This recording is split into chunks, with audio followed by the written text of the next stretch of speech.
But I like to talk about a certain aspect of Hanukkah with everyone. Okay? Um, and that is as follows. Um, so Hanukkah has there are a lot of different angles we could take on Hanukkah. Today, I want to focus on the battle, the war, and not only the physical war that the Jewish people went through, but the spiritual war.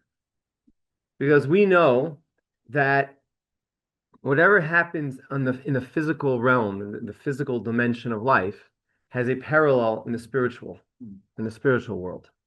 So if the Jewish people were fighting a battle against the Syrian Greek army on Hanukkah or before Hanukkah, during the time of Hanukkah, there was also a spiritual war going on. And I want to delve a little into what that spiritual war is all about. Okay? So, who are the two forces in this spiritual war? The first is what we call Chochmat Torah, the wisdom of Torah. And the other side of it is what they call Chochmat Yavan, the wisdom of Greece. There are two wisdoms, there are two Chochmas out there, and they are both vying for the same territory. What is the territory that both the wisdom of Torah and Greek wisdom are fighting over?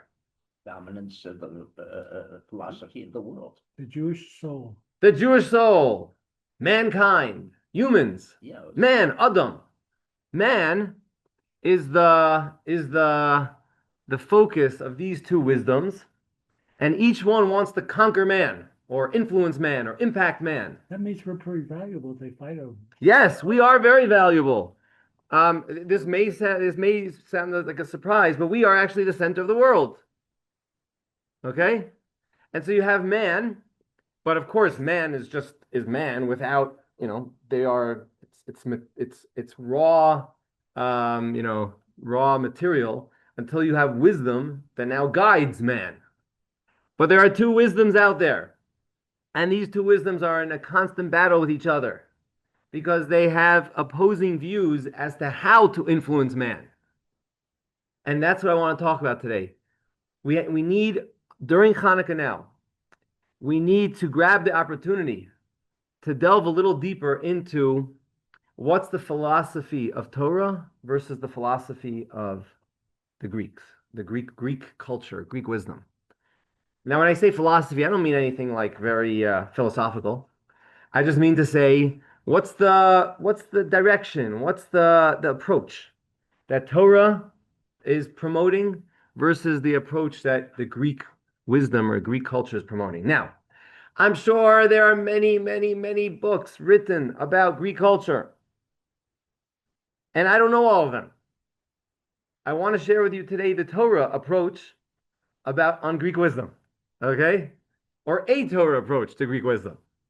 So please just allow me to share one angle. You may have other facts or other pieces of information that say this about Greek culture, that about Greek culture, and I'm happy to hear.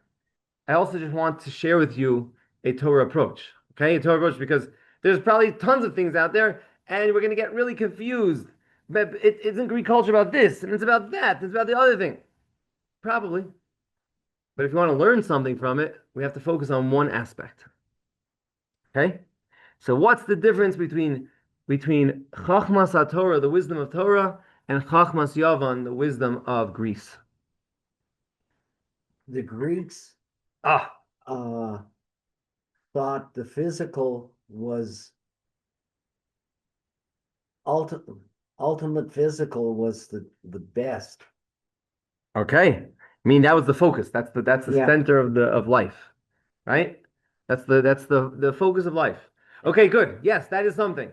I want to share something different. Is that okay? You're teaching the class. Oh, thank you. Okay. Okay, good. That's a good one. That's good. I have permission for Sheldon though. Good. Thank you. Okay. So Greek wisdom is referred to by the commentaries as Chochma Chitzonis. Chochma Chitzonis. What does Chochma Chitzonis mean? External wisdom. External. Whereas Torah is referred to as Chochma Penimis, internal wisdom. What does that mean? Okay? So this is the point over here, and we'll see. It's very, very relevant, very practical. Greek wisdom, Greek culture, tries to influence a person through external factors, things outside of the person, like beauty, like social constructs, like literature, something called Homer. Yeah? Homer, yeah. Right? Yeah? Or Shakespeare, right? Or, Greek? I don't know. I'm just asking. I don't know. But that concept of playwrights and poets and language. So the way that Greece, the Greek philosophy is that through external influences, you can sway a person in whatever direction you want. Okay? And that's why it's called Chochma Chitzonis. It's from the outside. It's don't it's creating an environment where a person doesn't have to think anymore. You're spoon-fed information, or you're given a good time, like drama. Drama. Yeah, plays, movies. These are all means and vehicles for impressing certain opinions or certain worldviews on people by putting them into a trance. Yeah? You put a person into a trance. I know it's not like it's not, you don't think of that in those terms, but we come to a video and we sit back like this. Anyone like, okay, when they're standing in front of a video? Yeah, right? But not an entertaining video, right? Entertaining videos, you're sitting back like this, you're like, ah, wow, this is amazing. You're enthralled. You're swept up in the emotion of the video, or the emotion of the play, or the emotion of the book. Torah doesn't go like that. When Torah tells the story of the binding of Isaac, okay?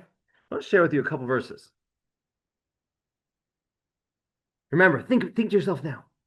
What would Hollywood have done if they would get a hold of the story of the binding of Isaac? You have God commanding a father to go out and slaughter his own son, his one son. How would Hollywood have described this story? Would it have been like this? And God said, please take your son, your only son, whom you love, Isaac, and go to the land of Moriah, bring him up there as an offering upon one of the mountains, which I shall tell you. So Abraham woke up early in the morning, and he saddled his donkey, and he took his two young men with him, and Isaac, his son. He split the wood for the offering, and stood up, and went to the place which God had spoken to him. On the third day, Abraham raised his eyes and perceived the place from afar. And Abraham said to his young men, stay here by yourselves with the donkey, while I and the lad will go yonder. We will worship, and we will return to you. Abraham took the wood for the offering and placed it on Isaac, his son. It's just very simple things, right? I'm saying taking your son, making him into a sacrifice, Okay. He took in his hand the fire and the knife, and the two of them went together. Then Isaac spoke to Abraham and said, Father, he said, here I am, my son. He said, I see that there's fire and wood, but where's the lamb for the offering? Abraham said, God will seek out for himself the lamb for the offering, my son. And the two of them went together. They arrived at the place which God had spoken to him. Abraham built an altar there and arranged the wood. He bound Isaac, his son, and he placed him on the altar atop the wood. No big deal, right? Not much emotion going on over here. No, resistance, tears, fighting, nothing. Just a very simple thing. Put him on the altar, and it's time to offer him up. And we know the rest of the story. Torah does not use drama to educate us. Torah is bland. Torah is dry. Torah could seem cold. and it is designed that way with intent. Yes. So to be clear, and I see where you're explaining this and makes sense, but is Torah learning sanctioned drama and novels and comedy and things that are more? I don't know. I mean, I don't know. I'm just saying what the Torah is, what the Torah offers us. But is the rabbinic tradition frown a little bit on this, or is it? So this is the okay. Good Torah question. knowledge only to be, the wisdom only generates from the Torah and no other, because you get a lot out of drama. Right. No, so that's not, yeah, it's not my point. My point, yeah. There's some other parts of the Torah that are kind of exciting, Like what? like the 10 plagues. Like Is the way, Sinai. 1 second, is the way the Torah describes it very exciting? The Torah describes it in about 5 or 10 verses or something like I that. saw the movie. Ah, now you're talking, right? Exactly. The Torah has no movies inside it. Did you open up this book and did you see a movie in here somewhere? You don't have No, the I digital- didn't see it. I didn't see you don't any. have the digital version. I didn't see any movies in here. This story doesn't lack drama. It's full of drama. Except No. it's not the emotional part of it is not written. Right, that's my You point. fill it in. My point is we are so inundated with our movies, right? We know these. We know what a drama looks like. We know how it would be dramatic. That we already in our minds are putting it into the book. But there's no drama in this book. And it's specifically made that way. Why? Because Torah does not influence us the way that Greek knowledge or Greek culture influences us. Torah wants us to produce it on our own as opposed to being spoon-fed and brainwashed by something outside of us. And that's exactly the way it's built. So your question before, it's not a question of whether Torah frowns upon that. That's a different thing. Different thing. I'm just describing to you the way Torah works. The way Torah works is it wants us to use this thing to produce something based on the text that it provides us with. That's a whole different way of growing. We're accustomed to, or at least I'm just saying the world, we would love things to be delivered on a silver platter. In today's world of automation, it's exactly that. I want to be able to walk into my home, and because my home is a smart home, which I know there's such a thing, I don't know, mine isn't that way, but everything in this house works perfectly without me having to pick up my finger. Right? We want a world where everything is working efficiently, perfectly, without us having to do anything about it. Okay, great. I'm not against that. But that's not the point of the world. The point of the world is that the person is growing. And that's why Torah speaks in such concise terms, such dry terms, because it wants us to be the ones to create the story. So the Exodus from Egypt, again, like you're saying, you're talking about a movie, right? This movie could be hours long, and in the Torah, it's a couple parshas. Yeah, it's a couple parshas. Now, I know that there's a midrash that gives more detail than the Torah does. I know that. But even that detail is not with the emotion of it. It's not like, Moshe came with courage and he stood up in the face of it. We are adding those things because of what we may know from our experiences. But that's not, the Torah doesn't give you the entire story laid out on a silver platter that you now just have to sit back and watch the movie. The Torah wants our work. Torah wants us to toil. That's the point of Torah. And today, you'll find things out there that are tools, even for Torah, that give you a quick answer. Right? I think AI does that. Now, I have to warn you, though, it makes a lot of mistakes. I just recently had this experience with a bunch of things where I challenged it and I said, does not say what you said. What was the subject? The subject Hanukkah. What would you ask? I was asking about this topic that I'm discussing with you, looking for a source. They quoted a source explicitly, like word for word, the source from a place, from a certain reference. And I looked it up. It doesn't say anything like that. I challenged them on it. Their response was, "Oh, you're right." It was, "Yeah, you're right. It doesn't say what I said before." And it changed it around and it looked up that and it also wasn't there. So it didn't correct itself. It admitted that it made the mistake and it eventually said, it says nothing about what I said originally. Right. Now, so that's one part of it. There probably are times when it's accurate. But in the end of the day, that's also a Greek culture approach. It's being spoon-fed to us. Right? It's the externals or the outside influencing us without us having to do anything inside. And the point of Torah is the opposite. Hashem wants us to be working inside and then come out, as opposed to outside and then come in. And work through it in a group. Work through it in a group. You can work on your Rather than the screen. right. Work Just does it. right, and it puts everything you need into your head. We want to go the other way around, which is I don't want so much information. I want to be able to create it on my own.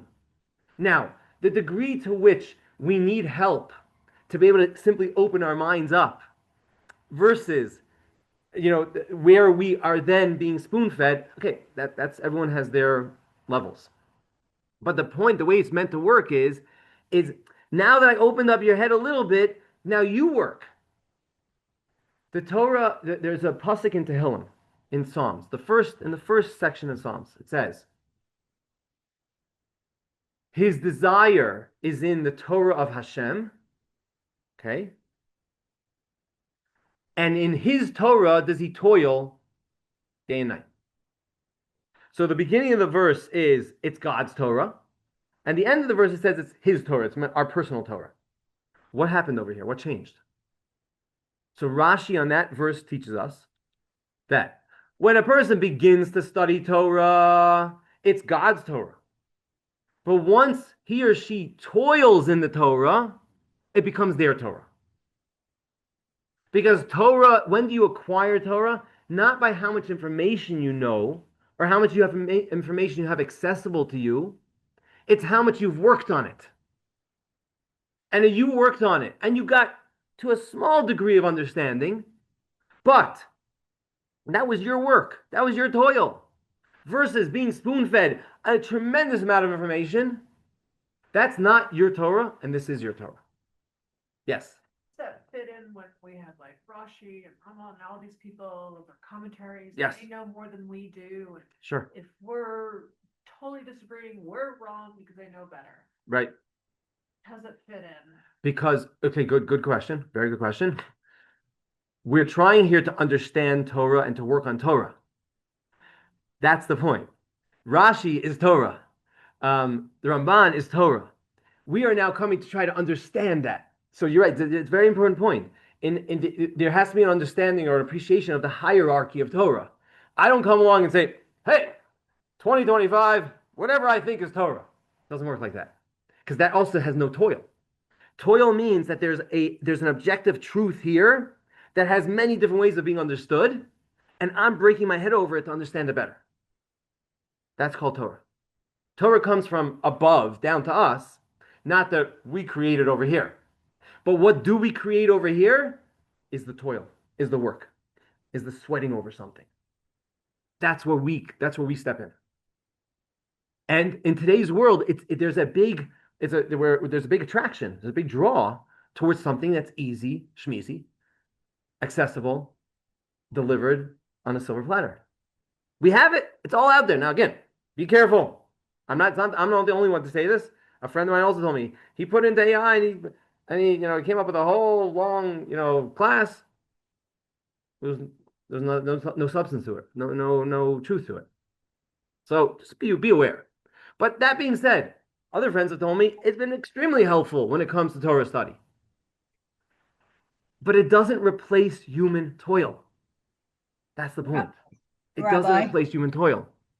Greek culture would love to have the external, the outside world just be continuing to, like, what do they call it, like group think or something like that, like just continue to have us think in a certain way that it wants us to think without thinking for ourselves. The Torah says, no, I want to give you the material that then you're going to think for yourself about that material. That's the way you grow in Torah. Rabbi, And that's the Rabbi, way you acquire Torah, through your own work. So it's according to this, it's more important your own personal toil than when you have the final product that looks so beautiful that you didn't have to work on it all. You hear? Rabbi, That's one this is the battle over here. This is the battle between the wisdom of Torah versus the wisdom of Yavan, of Greece. And in essence, what this means is there's something out there called das. Das is loosely translated as knowledge, right? Wisdom, knowledge, yeah. But really, das means consciousness.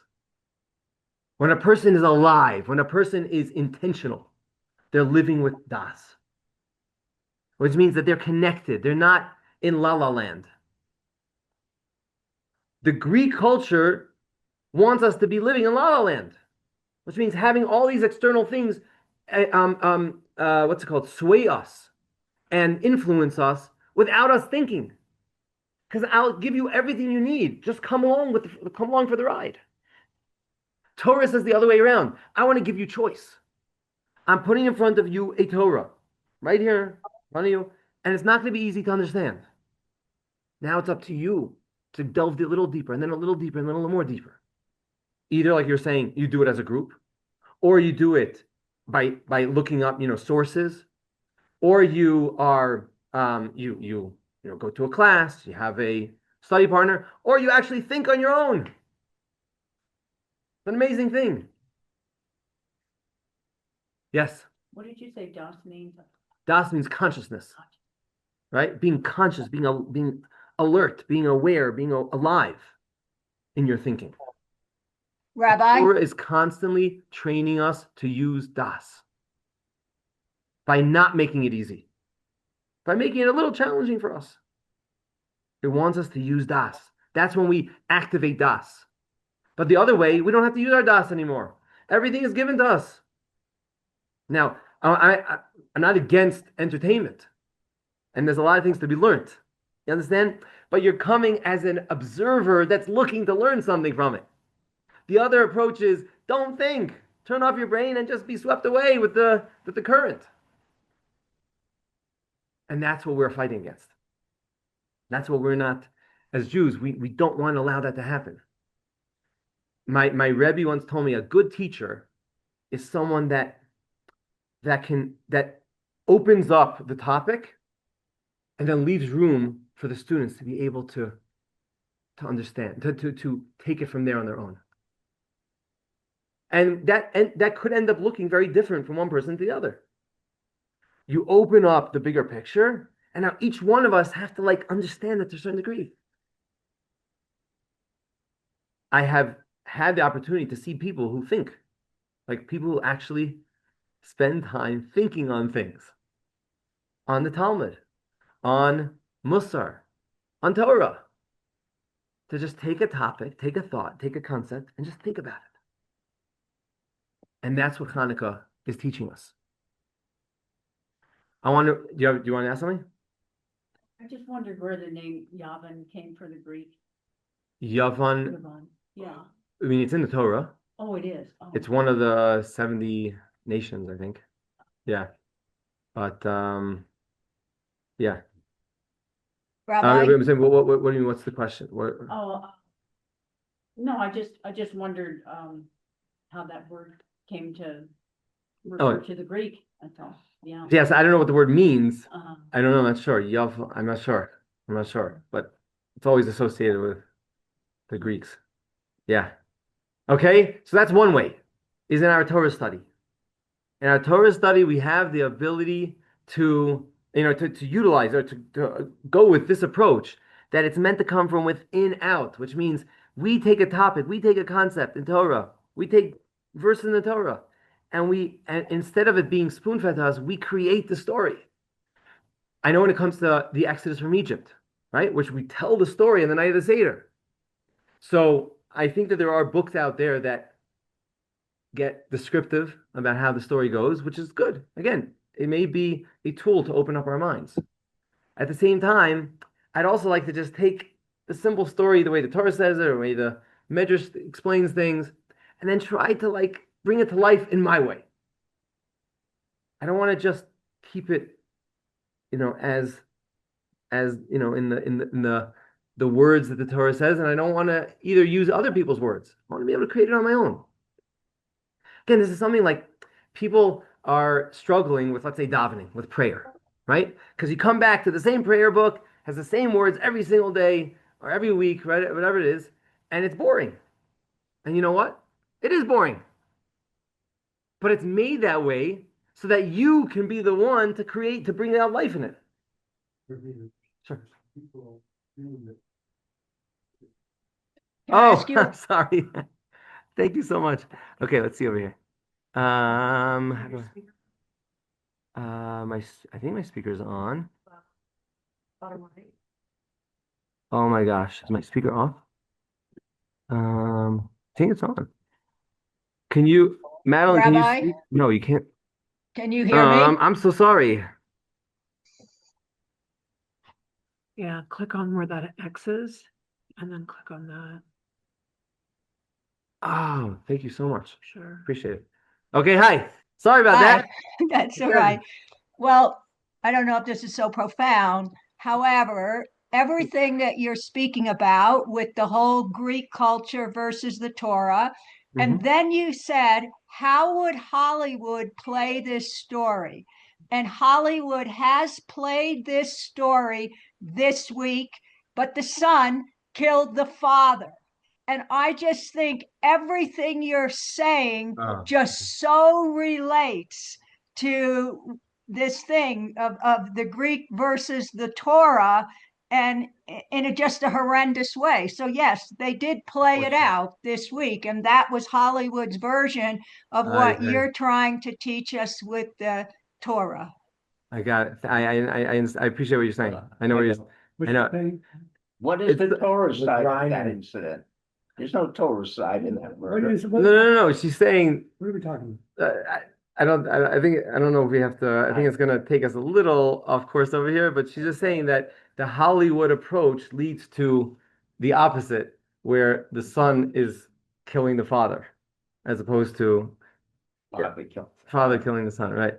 Reiner. Right. Reiner. So okay. Thank you. Yes. Anyone else that wanted to say something that I didn't hear because my volume was off?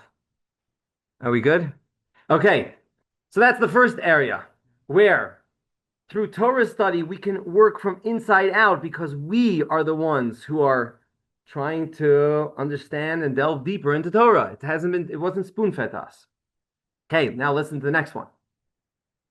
Okay, ready? So there's a story with that took place in the yeshiva in Slobodka, one of the Lithuanian Musar yeshivas, where you had one of the students there in the yeshiva had a strong desire to beautify the mitzvah of tzitzis. And we know that to wear a wool pair of tzitzis versus a cotton pair of tzitzis is a more optimal or more preferable way of fulfilling the mitzvah of tzitzis. Okay? But it also costs more. And in those days, it wasn't like simple, like, just go out and buy a pair of wool tzitzis. This student saved up for a long time enough money to then go and buy a pair of this wool tzitzis. He comes to his rabbi, his teacher, his mentor, his role model, the elder of Slobodka, and he says, Rabbi, I finally was able to buy a pair of wool tzitzis. Okay, a pair of wool tzitzis. And I want to share with you my joy. So what does this Rebbe tell him? Who said you should have used the money for a pair of wool tzitzis? Maybe you should have used it for tzedakah. Oh man, come on. I thought you would give me encouragement over here and a pat on the back, like, good job. I'm so proud of you. Instead, what did he say? Who said you should have used it for tzitzis? Maybe you should have used it to give to tzedakah. Ah, man, he walks out of that dejected, down. Maybe I made the wrong decision over here. Maybe I made a mistake. I shouldn't have bought the tzitzis. He meets up with another great rabbi. His name is Rabbi Isaac Sher, who is the overseer of the yeshiva. And he says to him, my dear student, my dear Talmud, don't get too down. Don't take it too personally what the elder of Slobodka just told you. Do you know why? Because if you would have used the money for tzedakah, he would have asked you, who said you should have used the money for tzedakah? Maybe you should have used it for tzitzis. Oh man, I can never get it right. Ah, come on. I can never get it right. No, that's not the point. The point is that when it comes to our spiritual growth, we have to appreciate all the options we have in developing, in growing. Meaning, we have to feel that there are more than one option on the table as to how to move forward in our spiritual development. And when you realize that there are two options on the table, at least two, maybe 5, maybe 10, you'll see in a moment, and you choose one of them, that's called you're coming from inside out. But when you're told by an outside, a great rabbi or a mentor, this is what you should do. Now that's a great thing, and it's coming from a great place. But it's not coming from inside out. It's being influenced. I'm being influenced by an external force. So when this student came to the Rebbe, what the Rebbe sensed was you only saw one option on the table. It wasn't like that there were two options and you chose this one over that one. You only saw one option. And I wanted to impress upon you that there are more options that you decide from. You decide when you have more than one option on the table, then it's your decision. And you're growing from inside out. But if there's only one option, you're sort of, this is what I had to do. This is what I wanted to do. There was nothing else for me to do. That, to a certain degree, is, and again, another type of external influence that's taking over our heads and driving us to do whatever it drives us to do. But we have an opportunity to look at things differently. And I want to share with you many different options, many different examples. First is Hanukkah. Okay? Hanukkah has a bunch of different angles to it. You could focus on the battle. You could focus on the candles, the oil. You could focus on publicizing the miracles. You could focus on our faith in God. You could focus on our relationship with Hashem. There are so many different areas, and that's just a couple. There's so many more. How do you choose? How do you figure out, this Hanukkah, I am going to focus on this? There's 15 things to focus on. So we get a little bit nervous when there are so many options, because when there's too many options, we're like, how do we make the right decision? Okay, good question. But what if Hashem it doesn't necessarily want us to make the right decision, He wants us to make our decision. And Hashem is giving us an opportunity. He's putting out a smorgasbord of options, what you can do or what you could learn from the story of Hanukkah. And now you choose which direction you want to go in. That's the best. That's amazing. So instead of it coming from outside in, it's come from inside out. Because it's my decision. Now it's my decision based on many different options that are all coming from the Torah. But why am I doing this as opposed to you doing that? You know why? Because you chose that and I chose this. When we're choosing, that's called coming from inside out. But when we are being influenced or impacted from external factors, that's coming from outside in. And the point of Torah is that we should be choosing. We should be deciding what direction we want to go in, because there are so many options. There are so many ways to pray. You could pray coming from a place of gratitude. You can pray coming from a place of awe. You can pray coming from a place of neediness. There's so many different ways how to pray. So what do we do now? What's the right way to pray? They're all right. And now each and every one of us have the option, have the opportunity to choose for ourselves the way we're going to pray. That's called from the inside out. But the outside in is there's only one option. This is the way you have to live. This is the way you have to think. And that's what shuts us down. Torah is all about providing us with the truth and saying, now go make something of this truth. All these options are available to you. And they're all coming from the Torah. Which one are you going to choose? There's a Haggadah. There's thousands of Haggadahs, right? One of the Haggadahs I once saw over the years was a Haggadah with a commentary of many different tzaddikim, righteous Jews from over all the generations. And in the beginning of the Haggadah, it gives you like a glimpse into what their Seder looked like, how they led their Seder. And would you believe it?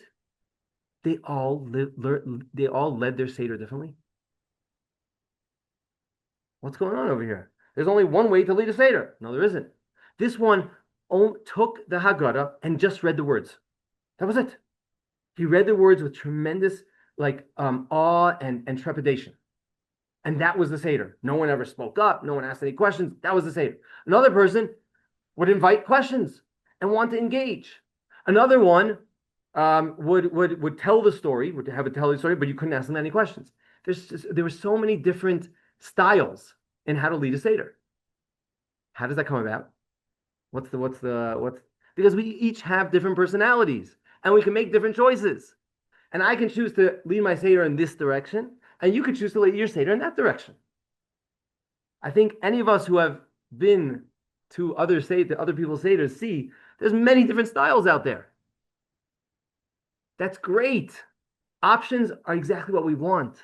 The Torah doesn't tell us there's only one path how to do this. No, there are many paths, and now it's up to you to choose. But just tell me what the right answer is. No, I want you to choose, because when it comes from you, then I'm saying when you choose, it comes from you. See what's going on here? So the first is from the side of Torah study itself. We want the Torah study to come from us, which means the Torah doesn't give us everything, doesn't explain everything, doesn't give us all the drama. It wants us to take the material and really and breathe life into it. And then the second aspect over here is there's so many options in how to grow.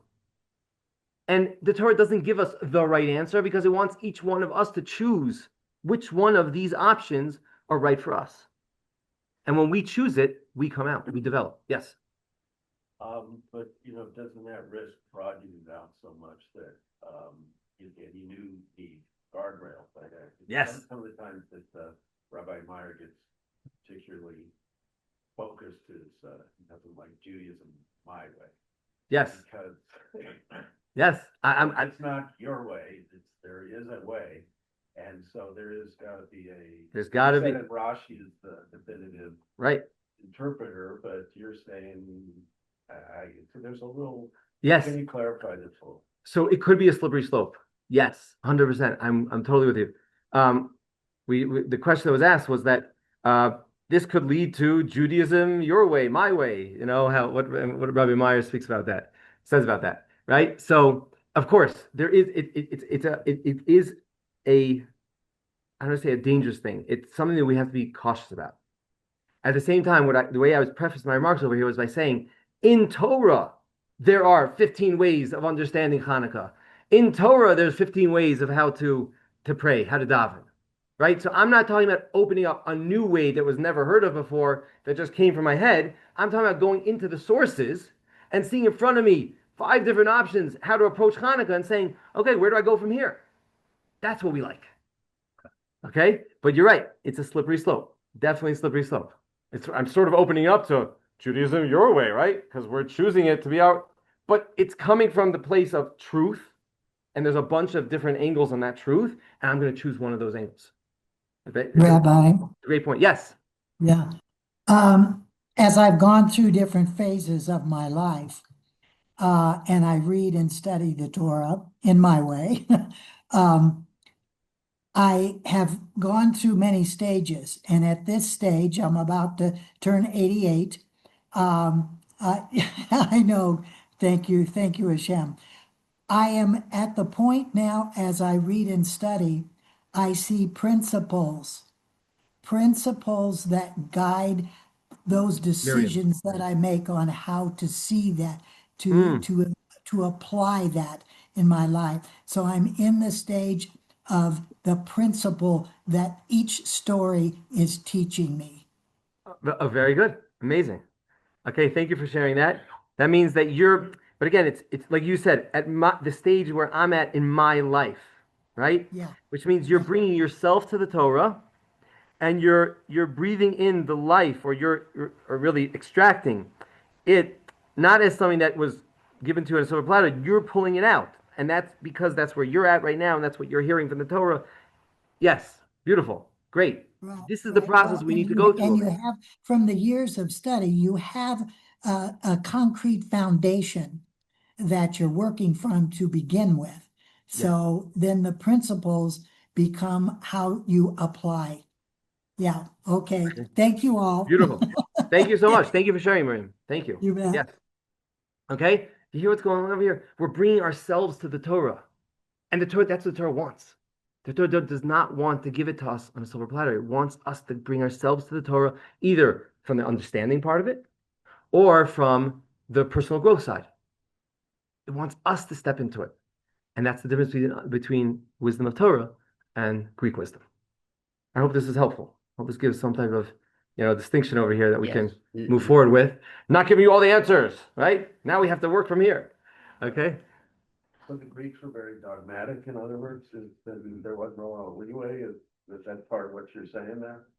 I mean, I'm not sure, I assume they had active discussions, but. Don't know. I'm just sharing with you one angle that I received. And again, it's not necessarily about it's about the facts, but it's not about the facts. You know what I'm saying? Meaning, what I'm sharing with you today is a struggle that we deal with day in, day out, right? Taking the easy road, just receiving versus working. Getting the right answer versus making a decision. So whether technically at that time, this is exactly what happened by all of Greek culture, isn't necessarily, the point. It's more that such a concept exists, and this is the Torah's view on it, and this is where we want to go in this direction versus that. Is that fair? Sure. Yes. We have about 1 minute left. Yes, Gary, what's up? No. No. Okay. Is that like no to this whole thing? Is that what you're saying? Greece. No, it's just, I'll keep my thoughts. My conversation will take another hour. Okay, I got You it. haven't given me enough time. Okay, we'll have to have The that. facts. The facts. The great source of democracy, Athens, Okay. 50% of the people were slaves. And in Athens, the democracy only applied to the 50% who were citizens. The slaves had absolutely no rights. They could be killed, raped, beaten. Well, that's the way this constitution was, this country was started. What? That's the way Okay. this country was started. Slaves were slaves when this country was started. We're talking about Athens. We're good. Next lecture you'll give about this country. Okay, Tzvi, I'm exiting, and then It was that in I'll put this on pause. Thank you so much for listening. Happy Hanukkah, Hanukkah Sameach, and a Freilich Hanukkah. So we are now to Parsha Miketz. Miketz is one of two parshas that are completely closed. Vayetze was one. That was the exile of Yaakov to Haran, to Lavan. And this is the exile of the beginning of the exile of the Jewish people to Egypt. And that's Parsha Miketz. So I think that that's a reason why they're both closed parshas. It also may be that they're closed because especially in this week's Parsha, it's probably, related to last week's Parsha, also connecting them together. They are the lowest points of the Jewish people, and they also result in bringing us to the highest level. But they're the lowest points that we have of the Jewish people. The family is broken, and in both of these Parshas, it looks like the end, at least from Yaakov's perspective, that Yosef is no longer with us. And so how is he going to have his 12 sons that he needs in order to fulfill the purpose that he needs to fulfill? And so it looks like the end of everything, and things are not looking good. Both these parshas, both last week's parsha and this week's parsha, But it was also the beginning because we have Yehuda and Tamar, and that's the beginning of the Mashiach. So from the depths, right? From the depths comes the heights. Or another way to say that is from the deepest darkness comes the light. Guess what? We're in the deepest darkness right now in the terms of the time of year, and we are bringing the light out, right? The darkness is what allows us to bring the light. And if you think back to Parshas Yisro, we're thinking forward to Parshas Yisro, back to last year Parshas Yisro, forward to this year Parshas Yisro, that when Hashem spoke to us at Har Sinai, he spoke from a dark cloud, from a dark place. And that's where the greatest light can come from. And that's what we're doing now in the world today. We started Hanukkah in a very dark place, very, very dark place.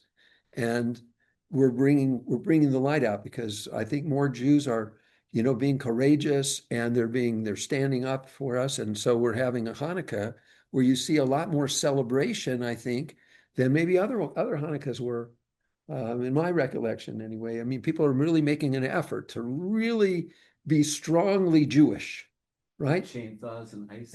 Chainsaw, right.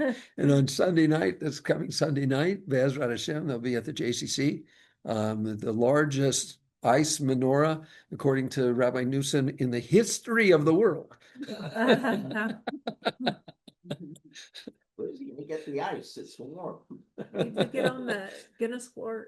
They bring it in, there's a hotel out by DIA called, it's a big Gaylord, the Gaylord, and they bring in ice every year.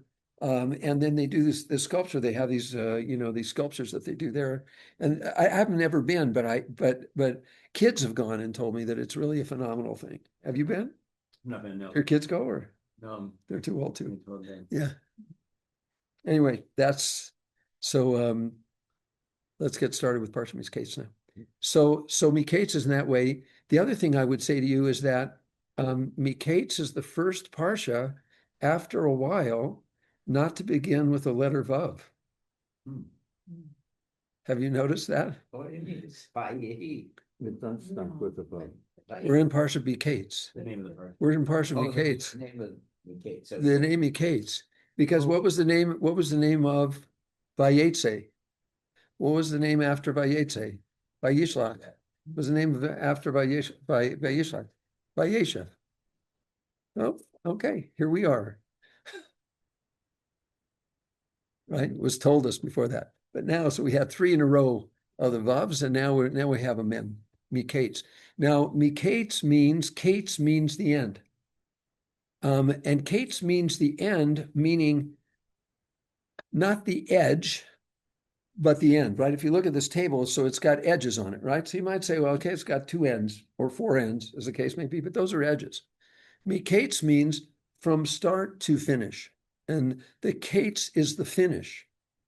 It's the end. And the Miketz, right, in this case means from exactly that time, Miketz, from the end, exactly, basically what the pasuk says is Vayechi Miketz Shnayim Yomim.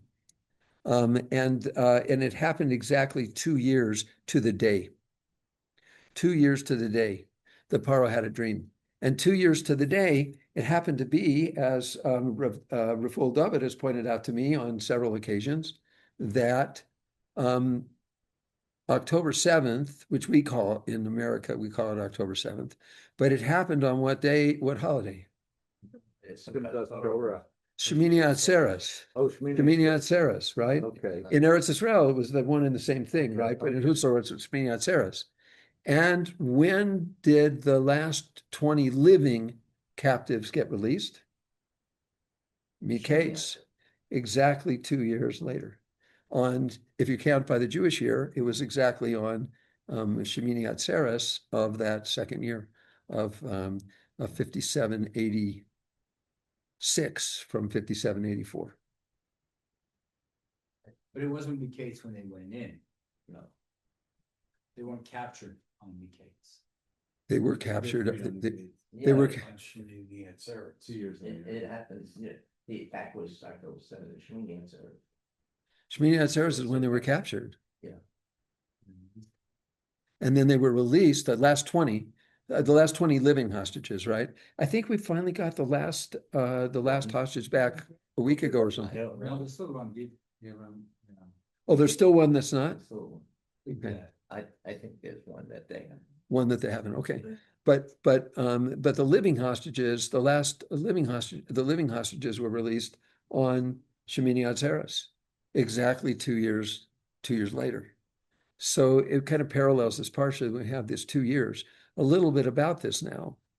What happened in last week's parsha was that Yosef was in prison for a false charge of raping Potiphar's wife. And so he was put in prison for that. And he was in prison for 10 years. And then at that 10th year on Rosh Hashanah time, or about Rosh, I guess it was 3 days before Rosh Hashanah, he met the butler and the baker. And the butler and the baker, or the Sarah Mashkin or the Sarah Ha'ophos, had dreams. He interpreted their dreams. We talked about before how smart he was in terms of, knowing that dreams go in accordance with the interpretation. He interpreted one of their dreams, the Sarah Mashkin, as in 3 days, Paro's going to lift you up again. You're going to put the cup of Paro in his hand again. You're going to be released in 3 days. And then to the Saraophus, who saw that wow, it's a pretty good ending to that dream. I think I'll ask him to interpret my dream too. And so he did. And he said, yeah, in 3 days, Paro's going to lift up your head, right, by separating it from your body. and that's what happened. And so then the Saramashkim saw that the dream of the baker had also come true, and his dream had come true. And Joseph said to him at the end of last week's parsha, don't forget, and it actually says it to him twice. Don't forget to tell Paro, I'm innocent. I'm here wrongfully. I'm really a prince of the Jewish people. Please let me out. And the Saramashkin did not do that. He forgot. I think that's the last line of last week's parsha, is he forgot. And so based upon that, we see that Yosef wasn't let out. But then Paro, exactly 2 years after that, had this dream. And that begins the process, which happens right away at that time to get Yosef out of jail. He comes out right away. It's Rosh Hashanah, and he comes out. He has a shave and a haircut. They give him some new clothes, probably a nice tie, and send him out in front of Paro. And so that is Yosef getting out of jail exactly 2 years later. So the question that the Meforshim act is, why did he have to spend another 2 years in jail? If during the 10 years he had done the work that he needed in order to do tshuva for what he had done with regard to his part of the relationship between himself and the brothers, saying Lashon Hara, all those things, he had to have Mita Keneged Mita in terms of being called a slave and having Potiphar's wife make advances and accuse him of being Gilei Arayos, and then they had the goat shechted, and those were the three things that he accused the brothers of, and those things were Mita Keneged Mita. So those he worked on in those 10 years of silence, really, until the Saramashkin and Saraophos came about, and now he says, this is my way out. I've got to do my hishtadlos to get out. Hashem is giving me a sign as to how I'm going to make it out. And so he says to the Saramashkin, let's do it. But that was too much hishtadlos. He relied on someone who was not fitting for reliance. Now, the Meforshim go into the fact, if he would have only said it once, would he have gotten 1 year? Or would he have gotten out right away? Because maybe once was the right amount of hishtadlos, and he maybe would have gotten out right away. Or no, maybe he would have had to serve 1 year for that. Maybe he should have not said anything. Okay, so they debate that issue. The point is that he did more hishtadlos than he needed to do. He did it through a person that was a crummy person, and so he had to spend another 2 years in jail until that was rectified. And now it comes out. And so now when when we come out, Paro has a dream. I'm not going to repeat the dream because we all know it. It's repeated several times in the Parsha. Anyway, some slight variances, but he comes out. Nobody can interpret it. Nobody can interpret it. And Rashi says it doesn't mean, it says nobody could interpret it for Paro, meaning that the necromancers did try to, the hard to meme comes from tummy, which means bones in this case. They would talk to the bones and get the answers. But it was not they interpreted it, but Paro didn't accept their interpretations. One of them was that Rashi brings down is that he had 7 daughters, and then the 7 daughters died, and then there were 7 more daughters, and so it didn't please Paro, because Paro knew he's in a position of being the leader of a most powerful country, wouldn't be talking about his own personal family. So anyway, for whatever reasons, he didn't accept there. And so all of a sudden then towards the end of the first Aliyah is on 225 in the English, actually beginning a little bit before that, but says the Sarah Mashkin's coming to Paro and he's saying, I'm sorry, but I've got to reveal some of my faults, my past transgressions. And then he says, you put me in jail with the Tsar Ophos, with the baker, with the head of the bakers. And one night we had a dream and we couldn't figure out what the dream meant. And then this is really kind of a negative thing. Rashi says that even that a wicked person, even when he's trying to do something nice, does it in a not nice way. Right? It's the thing my father used to say, you need to mow the lawn. You need to mow the lawn this week, pretty soon. Nah, he says, you should mow the lawn. Why don't you just do it graciously? Because you're going to do it one way or the other. You might as well be nice about how you do it. Instead of grassy. Okay, so it says Visham itanu, and he says, and there was there with us Nar. A Nar is a not nice term here. It's a youth, but it's an adolescent. It's an immature. It's a Nar, okay? Ivri Eved, a Jew, an Ivri, not a Jew, an Ivri, somebody from the opposite side of the river, right? The Ivri, like Abraham, who is an Eved, who is a slave. And then who worked for the Tsar of the Habotkim, which was Potiphar, right? And he told us the interpretation of the dreams, and he interpreted the dreams for us. And just as he interpreted it, that's how they came out. So Paro then immediately summons Yosef. They rush him out. It's on the same day. It's on Rosh Hashanah, which they say is Paro's birthday. It's the only birthday that we see celebrated in the Torah, by the way. Right? We have yard sites. We don't have birthdays. So this is a birthday that we have. It's Paro's birthday. And so he's celebrating his birthday, and so he brings him up, and Paro says to Yosef, I dreamt a dream. Now, Yosef now is going to evidence how in the last 2 years he really did tshuva over the estadlos that he did too much of. Because what he did was relied on that, and in doing so, he was really relying on himself. I see what Hashem has in mind, so I'll just put that in motion. Yeah. Out of curiosity, I don't know if the rabbi, they comment, but is this Pharaoh seen in a good light? He brings Yosef out, he listens to him, he makes him the minister, prime minister, whatever. So is he considered to be a good figure, like one who's in connection with Hashem in some ways, or? Yeah, indeed. Yosef is called Yosef HaTzadik, right? He doesn't do anything bad, really. No, he never does anything bad. Is he the Pharaoh who? Oh, never mind. He's talking about Yosef. He's actually the Pharaoh who saved the world. He saved the world. He saved the world. Otherwise, he would have had tremendous. He absolutely saved the world. Yosef. I think he's talking about Pharaoh. You're talking about. No, he's talking about Yosef. He's talking about Pharaoh. Oh, you're talking about Paro. No. Paro was bad. He was bad. Yeah. Paro was bad. Paro was bad. He listens to Yosef, but he's bad. You'll see. I'll give you my take on it. Paro makes it clear to Yosef that he's still a slave. And there's nobody above you, Yosef, except me.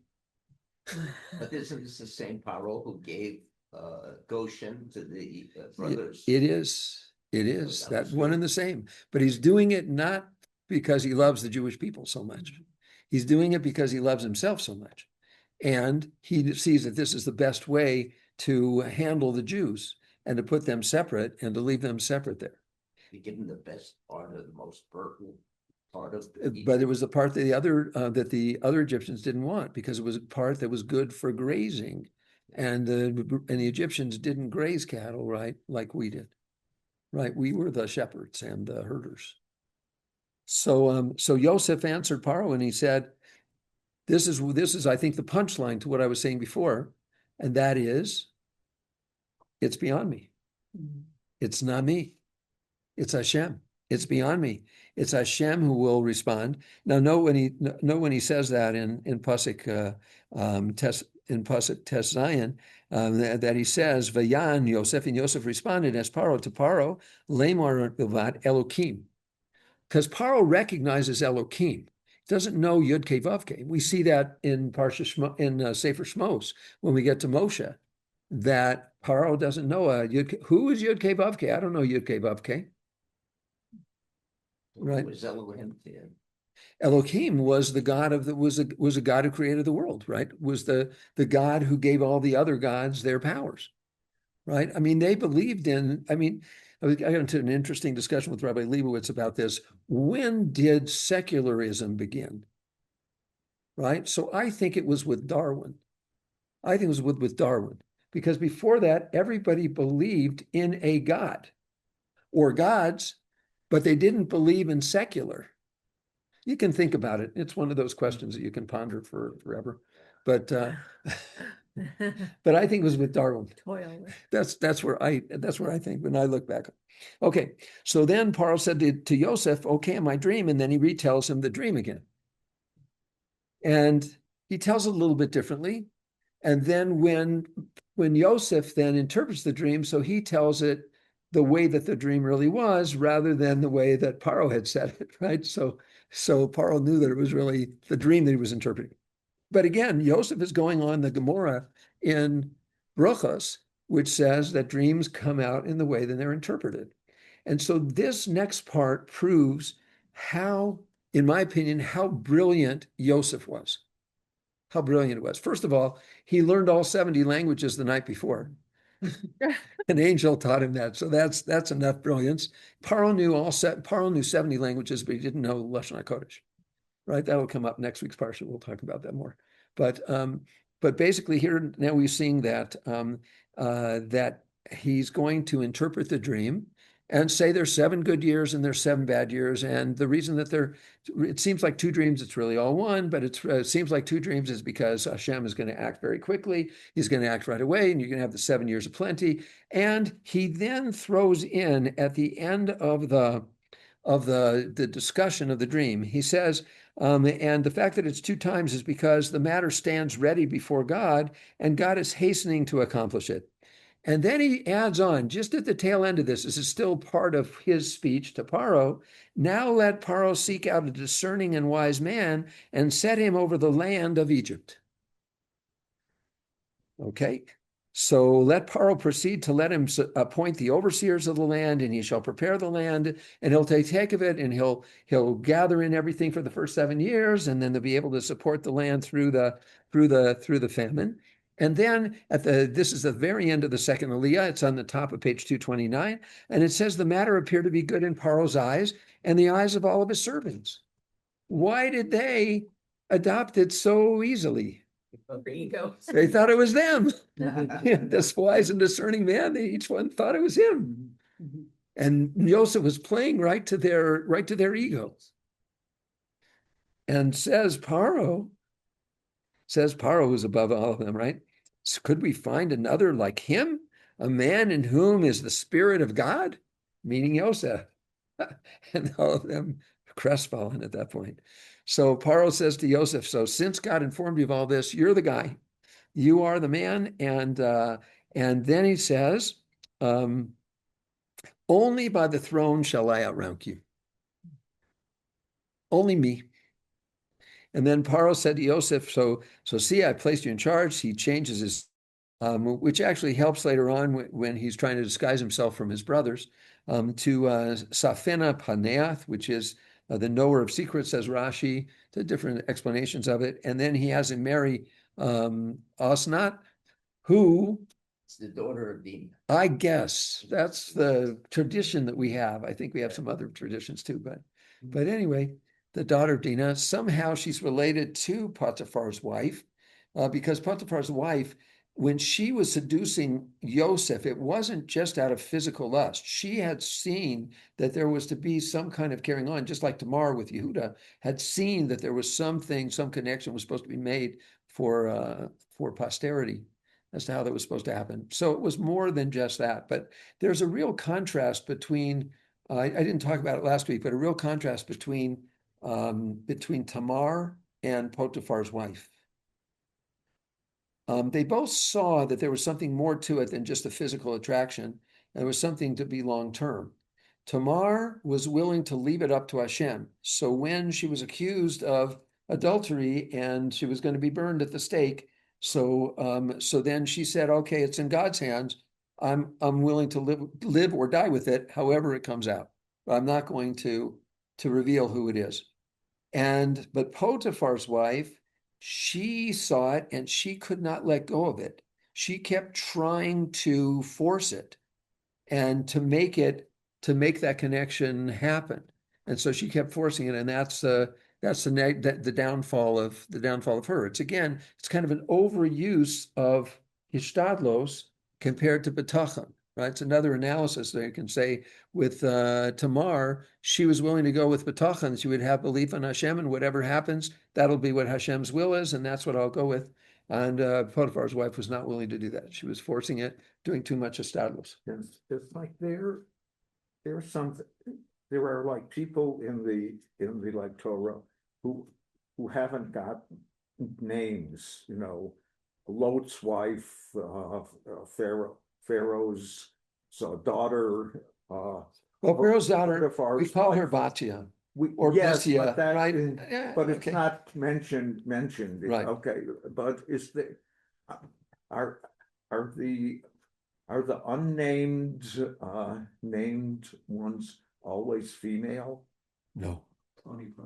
What? Ploni Almoni. There's others. There's other people who are not named also men. What's the reason that their names aren't mentioned, whereas other very obscure names seem to be mentioned? No, that it's a very good question. You should analyze it each time it comes up, and then give us an answer when you come up with it. Okay. Because I'm sure you will. Be able to. Okay. But you have to work at it. Red Bob. I have to look at it. Put you in the Toil. You see, one of the things that I was going to say to you after Rabbi Leibowitz's class was that I've been criticized by people. Rabbi Tatz is one person who has, lately Rabbi Leibowitz, about the way that I teach, especially the way that I teach Gemara in Daf Yomi, which is a very fast pace. And what I try to do is I try to lay it out for everybody. All right. And try to go through all the hard problems and then have a solution for them as I go through the shir, and not let them focus and work on it and get their amelis and get their effort in the Torah.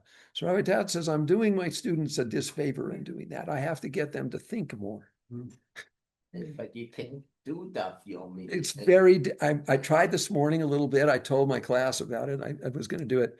And so I tried a little bit this morning and we had a little fun with it, but you have to move through it pretty fast. And so here also same thing, but the idea is to get people to think about it. Like Rabbi Leibowitz was saying in his last year, that's what we should be doing. We should be trying to get people to think, as opposed to just spoon feeding, right? What they call.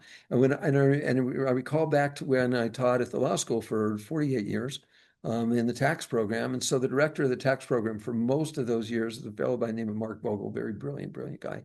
And he used to criticize me, you're spoon feeding them. You're spoon feeding them. So it's all coming back to haunt me right now.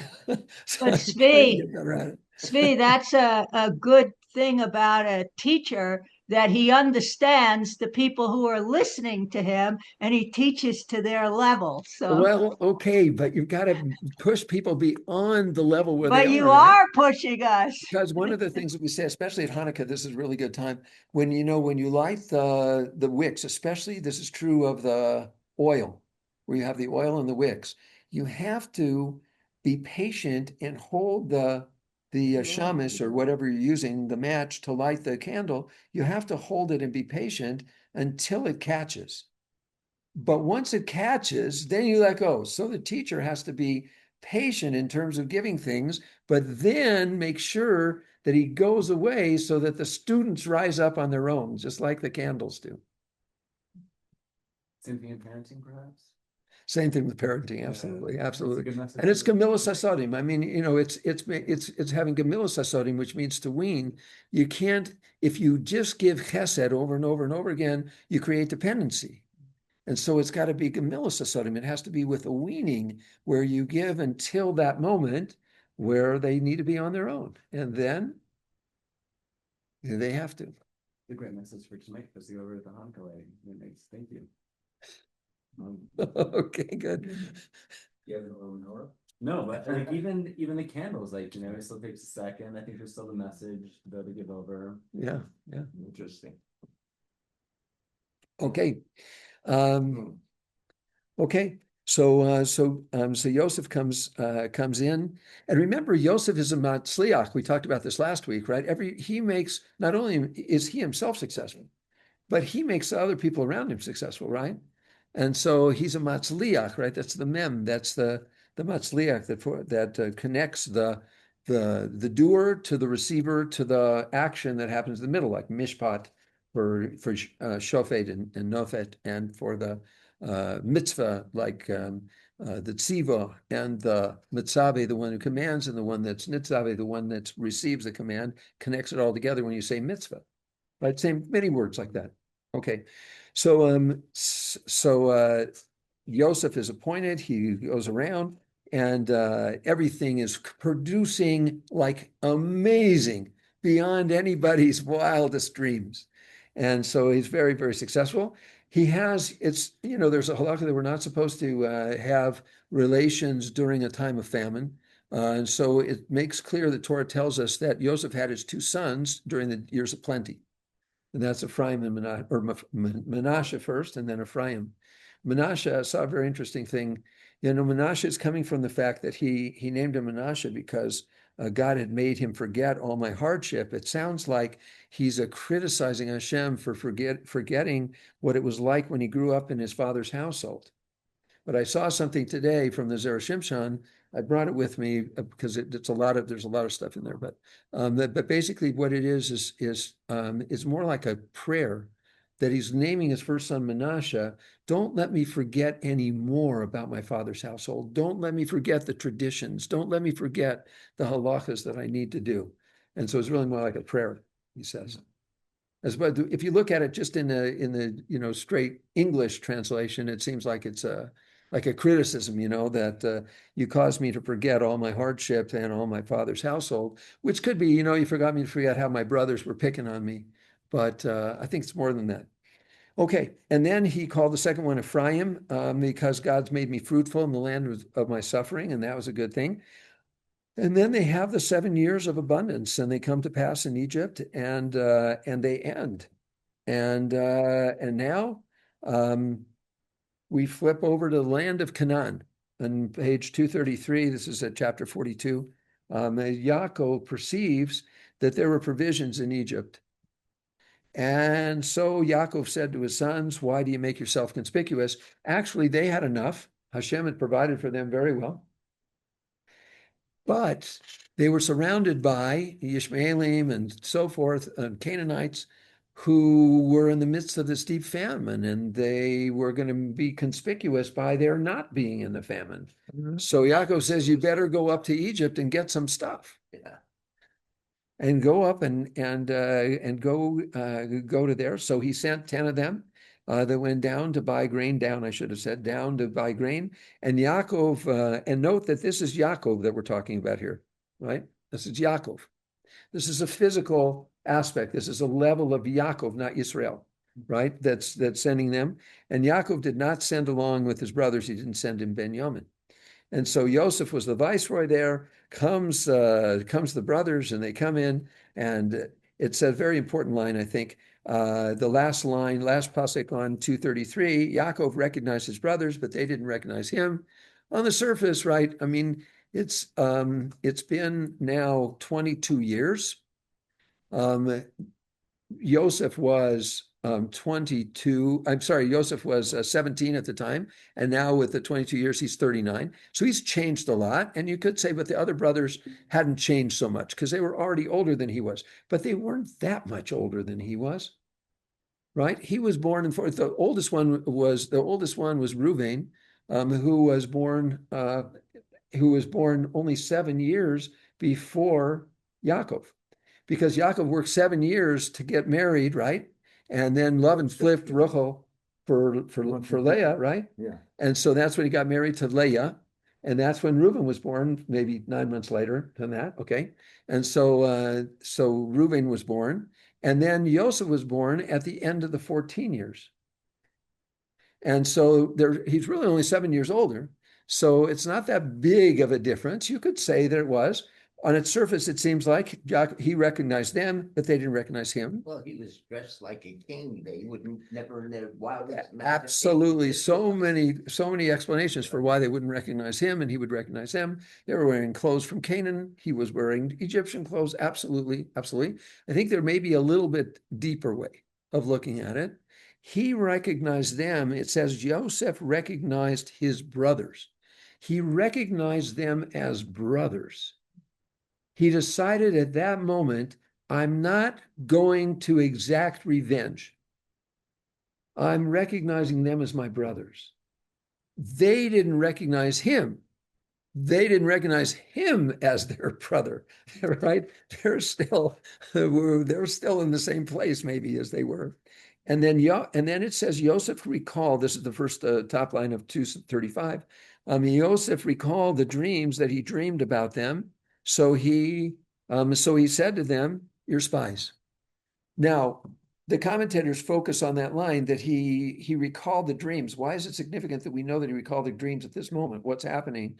So he is recalling the dreams where the brothers were bowing down to him, where they were serving him, and he wants to now set that up.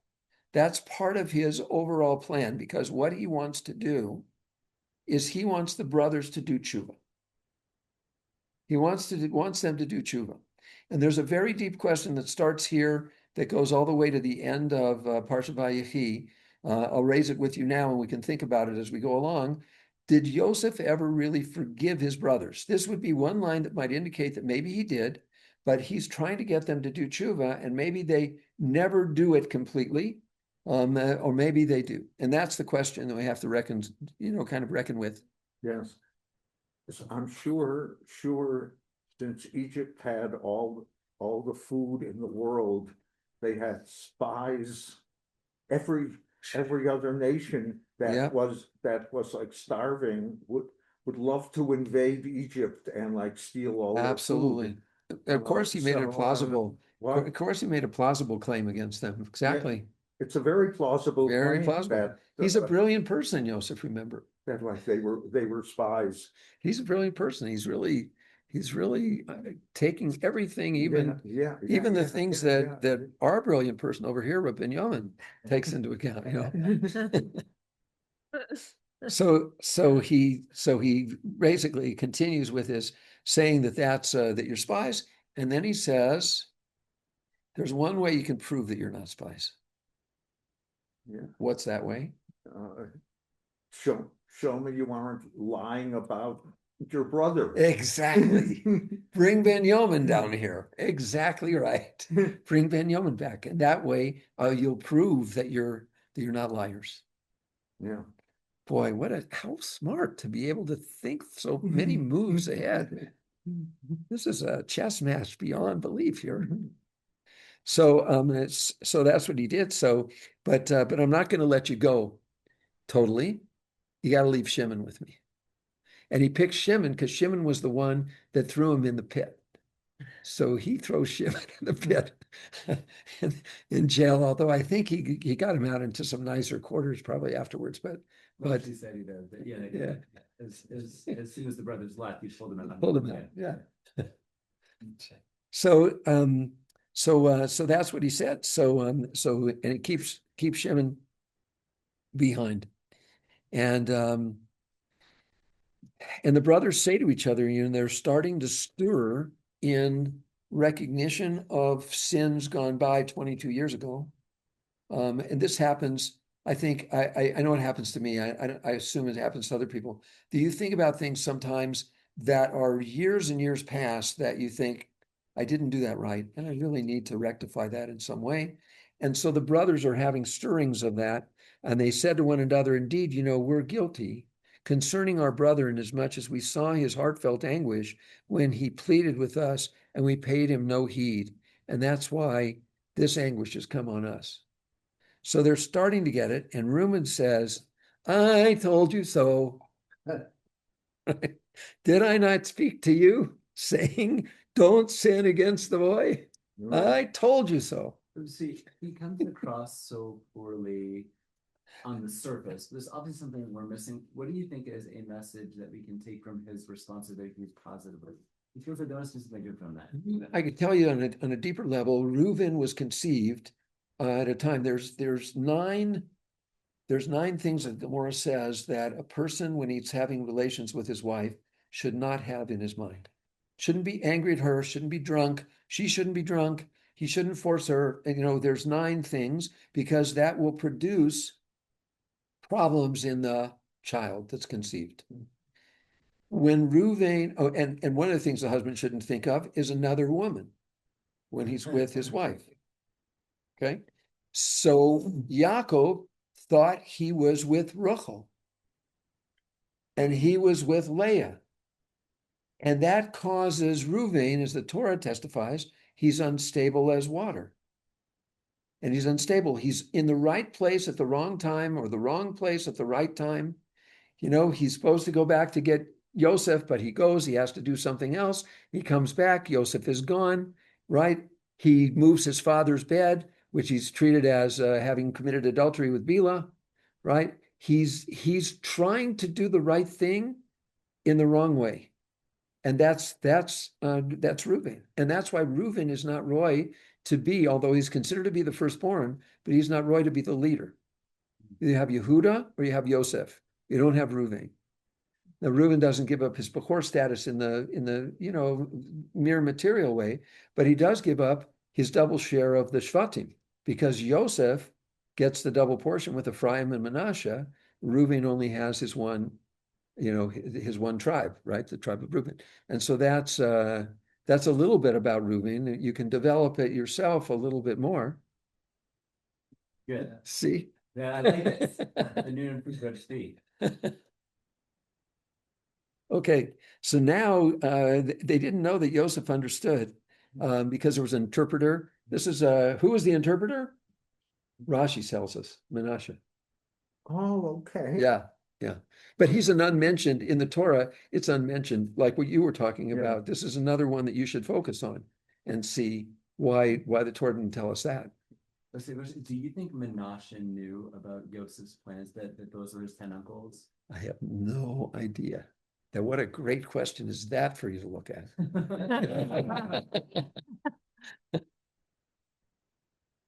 This is good. I like this. Yeah, but remember what Rabbi Leibowitz said about AI, that AI is just spoon feeding, right? Plus, he said it was wrong a lot of times, right?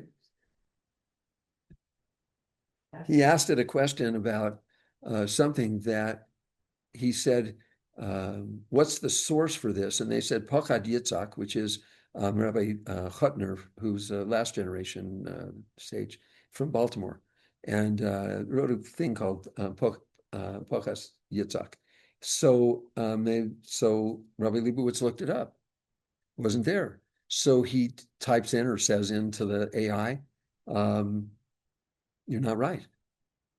And did he tell us? Did he tell you? Yes, so what happened? And so the AI said back, you're right. But if you take it from here, if you take it from there, if you take it from this, you can understand that that's what he's talking about. But It didn't correct itself. it didn't correct itself. It rationalized, it kind of rationalized and said, you can get it from here. You're right. I am wrong. But isn't it so amazing that that it's so human that it even like kind of rationalizes? No, but AI never answers, I don't know. Oh. That's an answer. That's not Rashi does. not in the database. I don't know that answer. Right, Rashi does that 77 times, it says. Oh, in Chumash, and other times in the Talmud. Okay, so Yosef commanded that their sacks be filled, their monies be put in the sacks, and he sent them on their way. And the brothers get to a particular inn where one brother opens a sack, my money is here. And the other brothers open their sacks and their money is there. And they're seeing that the money is there. So this is all part of the setup that's coming. So they come to Yaakov, they tell him what happened. They say, this guy is very mean. He knows a lot. He's very smart, but he's very mean. And he won't give us any more grain if we don't come back with our brother Benjamin.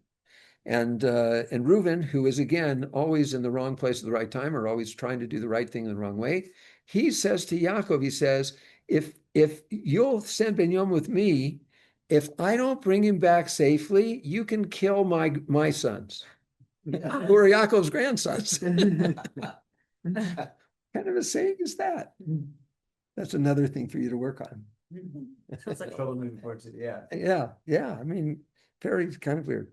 Okay, so then the famine is so severe, so they realize that they're going to have to go back to get there. Yehuda basically gives up everything for all time. He says, I guarantee Benjamin's safety. If I don't bring him back to you, then I'll lose everything for all time. Of course, there's two ways to look at that. If a tzaddik says something, even if the condition doesn't happen, he still happens.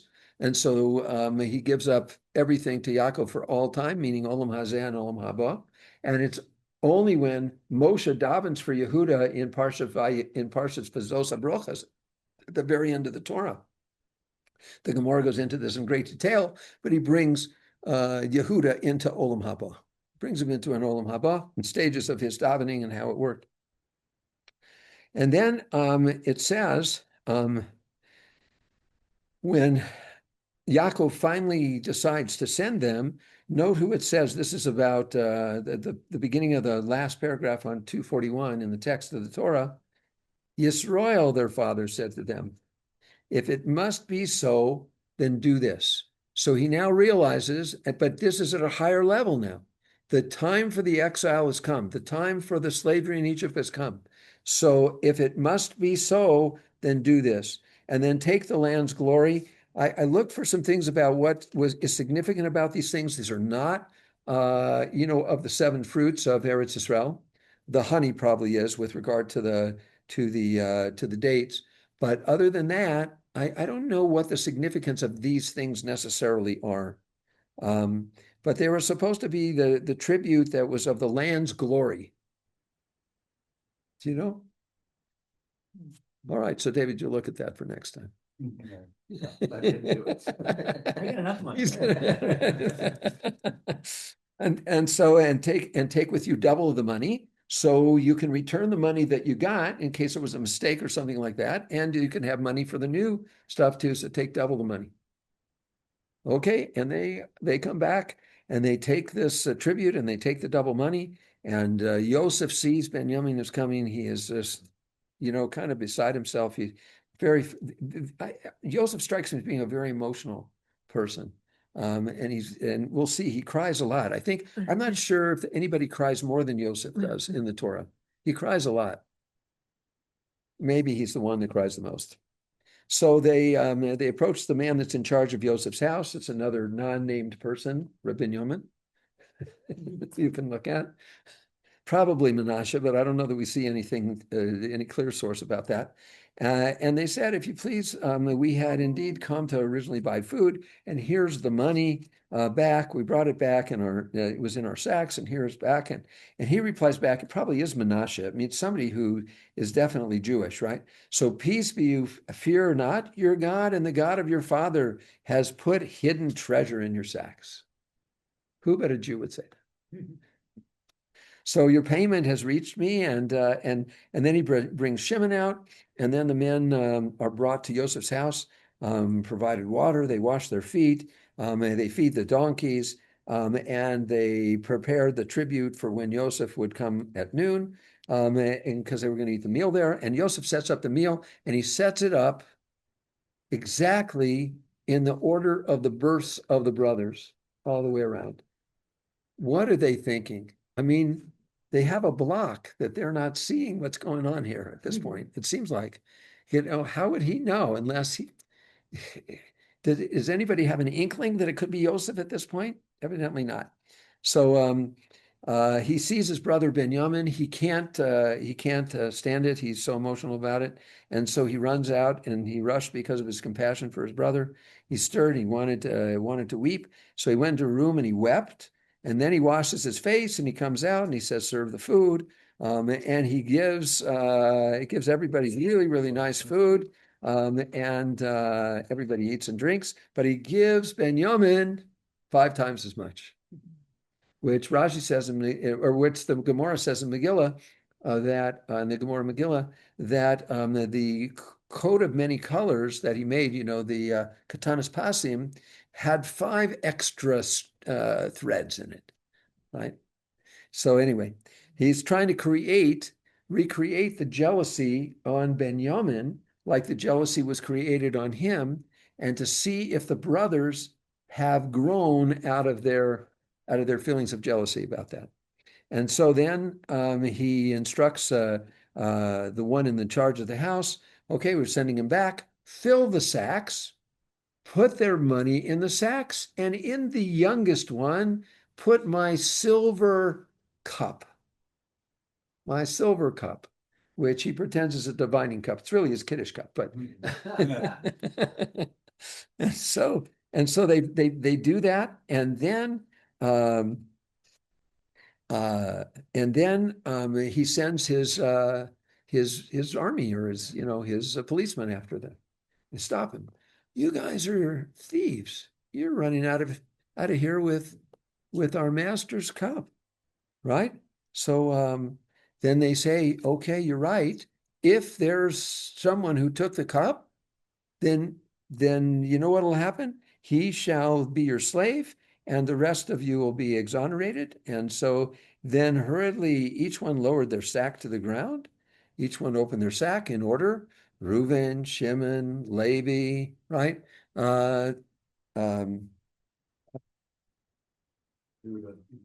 Yehuda.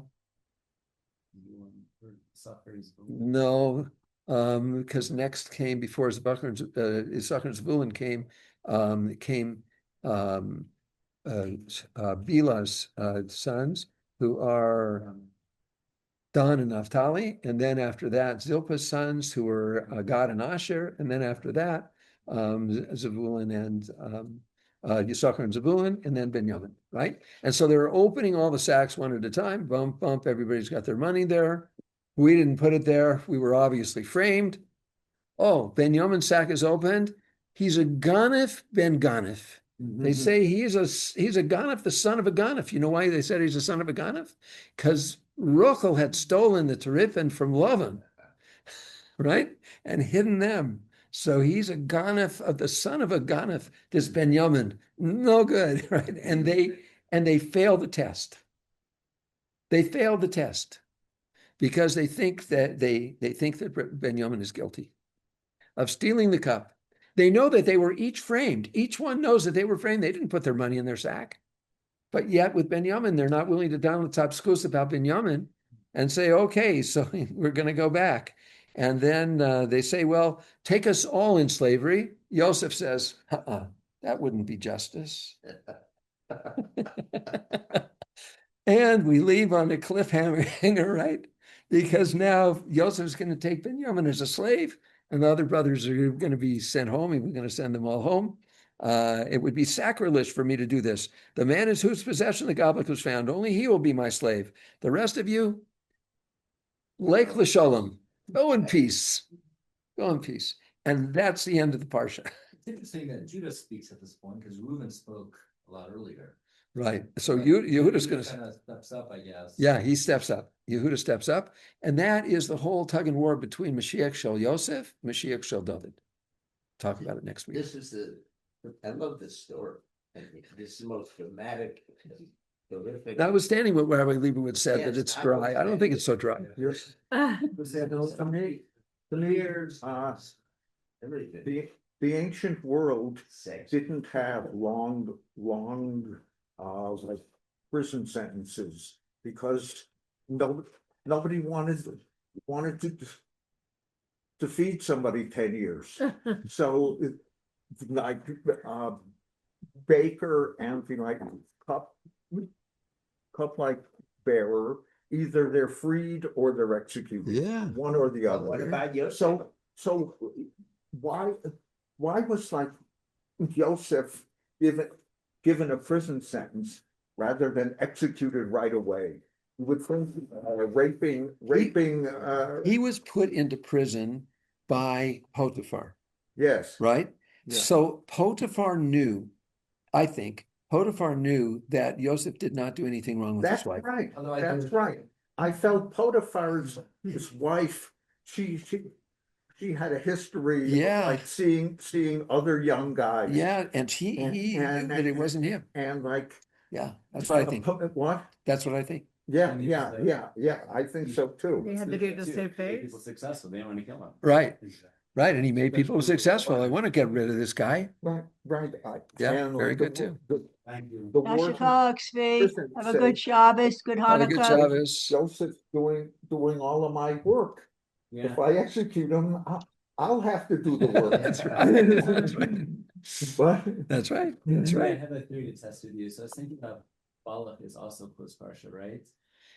But Parshas Balak is only closed up until the middle of the seventh Aliyah. It's not completely closed. But I was thinking about the part of Parshas Balak that is closed, the part that is totally outside of people's hands. Right, exactly. It's all Hashem. And I was thinking that maybe even too, that even though Joseph thinks that he's orchestrating all this, It's Hashem. And so these things are happening. In last week's part, in also, because that was when the tribes were born in Parsha, the 11 and the 12 tribes were born in Parsha B'Yetzeh. It's all Hashem, So maybe that is including the switcheroo. Hey, Ishmael and and Esau were also orchestrated by Hashem. Okay, everybody, have a great Shabbos.